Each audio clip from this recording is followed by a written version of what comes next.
কোনো একটি ভারী মৌলের পরমাণুকে নিউট্রন দ্বারা আঘাত করলে ভারী মৌলটি ভেঙে দুটি হালকা মৌলের পরমাণুতে পরিণত হয় এবং বিপুল পরিমাণ তাপ শক্তির বিকিরণ ঘটে। এই শক্তিকেই বলা হয় পরমাণু শক্তি। আর এই পরমাণু শক্তি শব্দ দুটি শুনলেই আমাদের মনে চলে আসে আগ্নেয়াস্ত্র, বোমা, মিসাইল এ জাতীয় কিছু বিষয়। এর কারণ এগুলো তৈরিতে পরমাণু শক্তি ব্যবহার করা হয়। তবে পরমাণু শক্তি যে শুধু আগ্নেয়াস্ত্র, বোমা ইত্যাদি তৈরিতে ব্যবহার হয় তা কিন্তু না। এর ব্যবহার আমাদের যাপিত জীবনে প্রায় সব কিছুতেই আছে। যেমন কৃষিকাজে, রাস্তাঘাট নির্মাণে, ওষুধ তৈরিতে, বিভিন্ন বৈজ্ঞানিক গবেষণায়, পানির সম্পদ ব্যবস্থাপনা সহ নানা কিছুতে এই পরমাণু শক্তি ব্যবহার করা হয়ে থাকে। অর্থাৎ বিভিন্ন শান্তিপূর্ণ কাজেও এই শক্তির প্রয়োগ আছে। এ সম্পর্কে চলুন জানা যাক বিস্তারিত। পরমাণু শক্তি বলতে প্রথমেই সবার মাথায় আসে হিরোশিমা নাগাসাকির বোমা বিস্ফোরণের কথা। এরপরই মনে হয় চেরনোবিলের পরমাণু বিদ্যুৎ কেন্দ্র বিস্ফোরণের কথা। ফলে পরমাণু শক্তি দ্বারা কোনো কার্যক্রমের শুরুতেই সবার মনে এর ঝুঁকিটাই বেশি নজরে আসে। সাম্প্রতিক সময়ে জাপানের ফুকুশিমার পরমাণু বিদ্যুৎ কেন্দ্রের দুর্ঘটনা পরমাণু শক্তি ব্যবহারে সেই ঝুঁকিটার কথা আরও বেশি মনে করিয়ে দিয়েছে। কিন্তু বিজ্ঞানের অগ্রযাত্রায় সেই পরমাণু শক্তির ঝুঁকিপূর্ণ ব্যবহার থেকে শান্তিপূর্ণ ব্যবহার যে অনেক বেশি, তা বেশিরভাগ মানুষেরই অজানা। আর পরমাণু শক্তিকে কাজে লাগিয়ে বিভিন্ন বড় বড় শিল্পের পাশাপাশি একেবারে আমাদের দৈনন্দিন জীবনেও নানা অবদান রাখার সুযোগ রয়েছে। পরমাণু শক্তির শান্তিপূর্ণ ব্যবহারের কথা বলতে প্রথমেই মনে আসবে বিদ্যুৎ উৎপাদনের প্রসঙ্গ। বিদ্যুৎ উৎপাদনে পরমাণু শক্তির বাইরে প্রধানত ব্যবহার হয় জীবাশ্ম জ্বালানি নির্ভর প্রযুক্তি, যা প্রতিনিয়ত কার্বন নিঃসরণের মাধ্যমে জলবায়ু পরিবর্তনে উল্লেখযোগ্য ভূমিকা রাখছে। নবায়নযোগ্য জ্বালানির বিদ্যুৎ উৎপাদন ক্ষমতা প্রয়োজনের তুলনায় অপ্রতুল হওয়ায় বেশিরভাগ দেশই এখনও কয়লা ও গ্যাসের উপর নির্ভরশীল। অন্যদিকে পরমাণু প্রযুক্তির মাধ্যমে বিদ্যুৎ উৎপাদন প্রযুক্তি বেশ জটিল এবং ব্যয়বহুল হওয়ায় খুব বেশি দেশের জন্য তা সহজলভ্য নয়। তবে বিশ্বের 30টির বেশি দেশের 441টি রিঅ্যাক্টরের মাধ্যমে সর্বমোট 382 গিগাওয়াট বিদ্যুৎ উৎপাদনের মধ্য দিয়ে এটা প্রমাণিত যে পরমাণু বিদ্যুৎ বাংলাদেশের মতো উন্নয়নশীল দেশের জন্যও ক্রমশই একটি টেকসই প্রযুক্তি হয়ে উঠছে।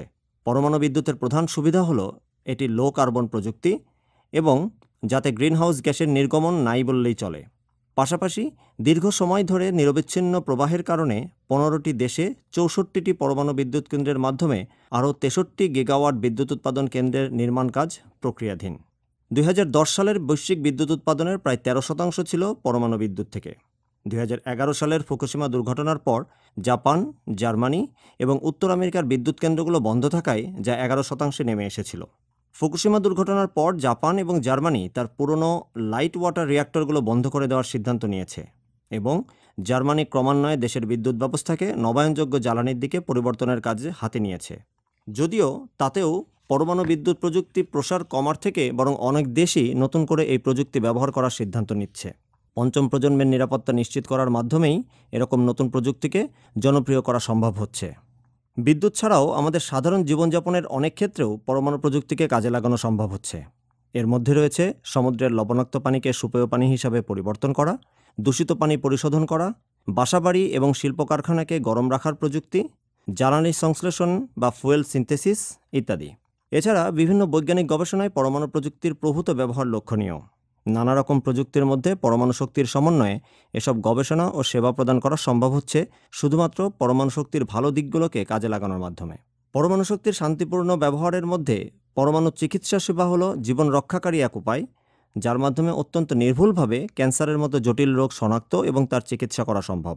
বাংলাদেশে এর শুরু বাংলাদেশ পরমাণু শক্তি কমিশনের যাত্রা শুরুর পরপরই।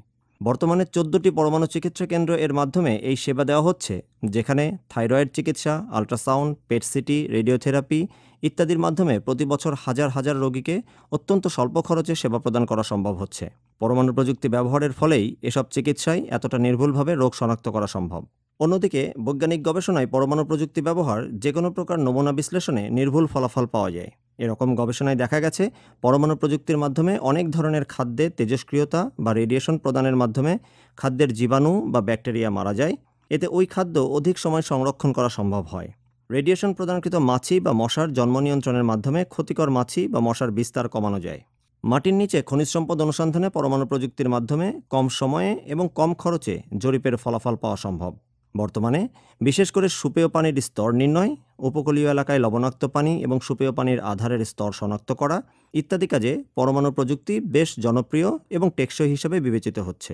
ফলে পরমাণু শক্তি মানেই যে তেজস্ক্রিয়তার ঝুঁকি এবং তা ব্যবহার উপযোগী নয় এমন ভাবার কোনো কারণ নেই। যথাযথ নিরাপত্তার ব্যবস্থা করতে পারলে বরং পরমাণু শক্তির শান্তিপূর্ণ ব্যবহারের মাধ্যমে বিভিন্ন ক্ষেত্রে প্রচলিত অনেক ব্যবস্থা থেকে ভালো ফলাফল পাওয়া সম্ভব।